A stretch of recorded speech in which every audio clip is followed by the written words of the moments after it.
Treat others how you want to be treated. My elementary school bus driver would say this to us every morning. I was a quiet child, so I spent many mornings thinking about this phrase, wondering what it's like to truly live by it.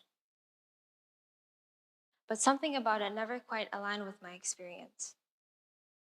I realized that not everyone wants to be treated the way I want to be treated.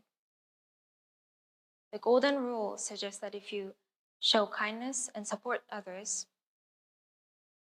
they will reciprocate. It's a great principle, but there's a catch. Have you ever treated someone the way you'd want to be treated, only to have them react with ingratitude, confusion, or even frustration? The reality is, people are different, and what feels right to one person may not feel right to another. This happens constantly with friends, family, and colleagues, because we often assume that others' needs mirror our own. But the truth is, they don't. The problem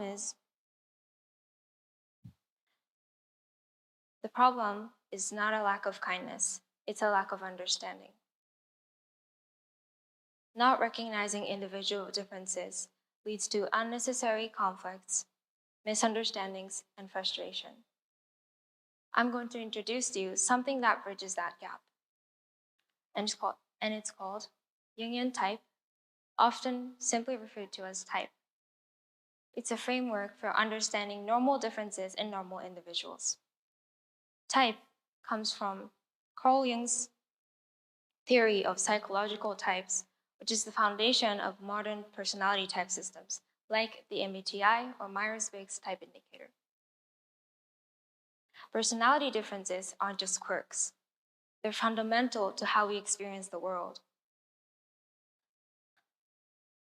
Understanding type isn't just about improving relationships.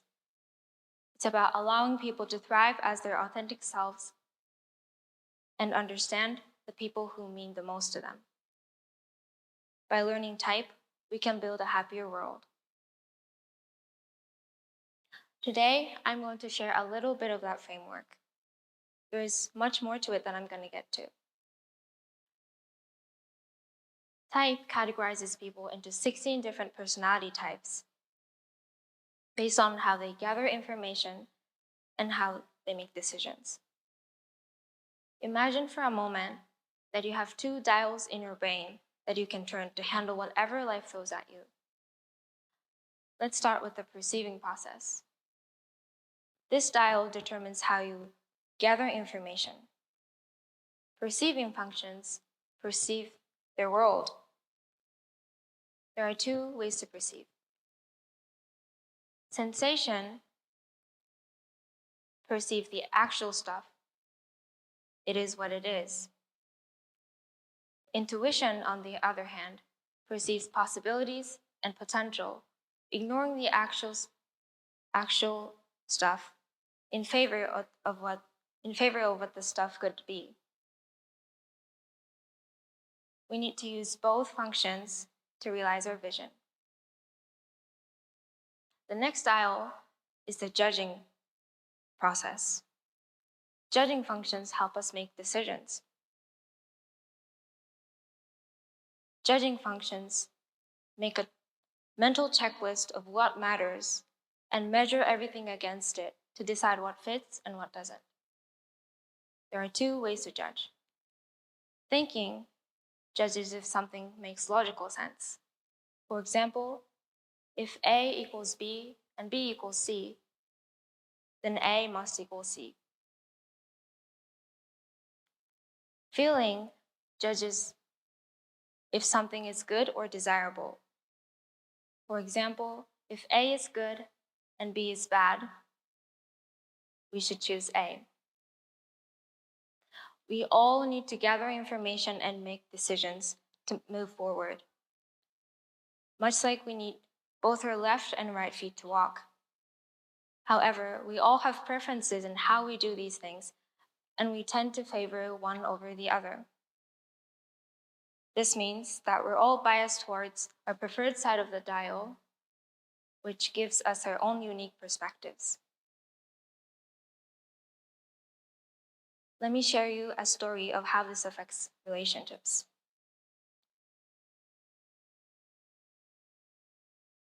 Some families bond over game nights or baking together. My mom and I had our own tradition too. It's called arguing about literally everything. Talking about the weather or a favorite dish turned into a fight, leading to a clash of values. Even existing in the same room could somehow turn into a debate. Hi, Mom. The fight started when I was 2, just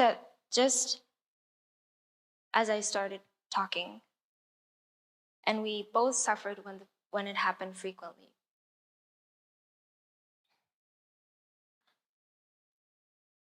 In the type realm, my personality type is called INTP.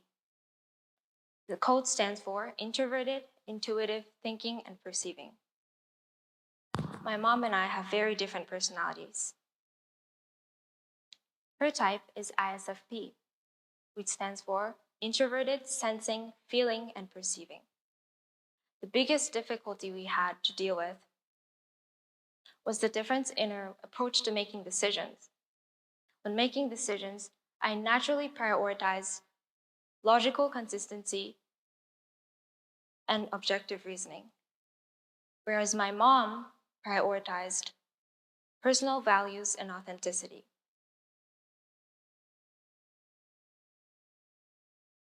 This meant that I debated ideas in pursuit of truth, but my mom focused on staying true to what felt right. These fundamental differences made even easy disagreements to spiral into frustration.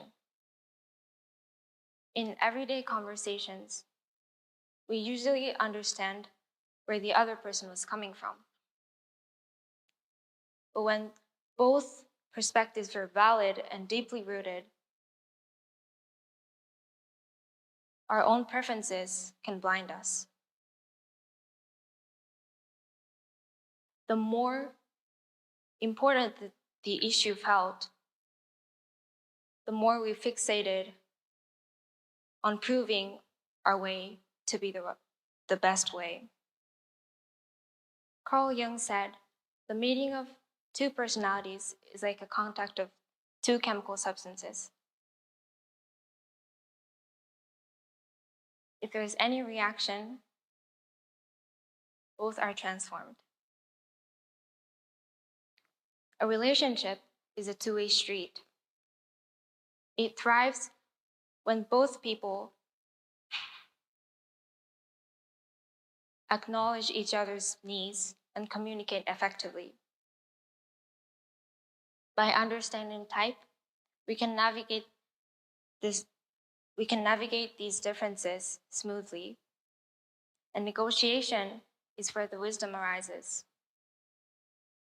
I started learning type when my friends were talking about it at school.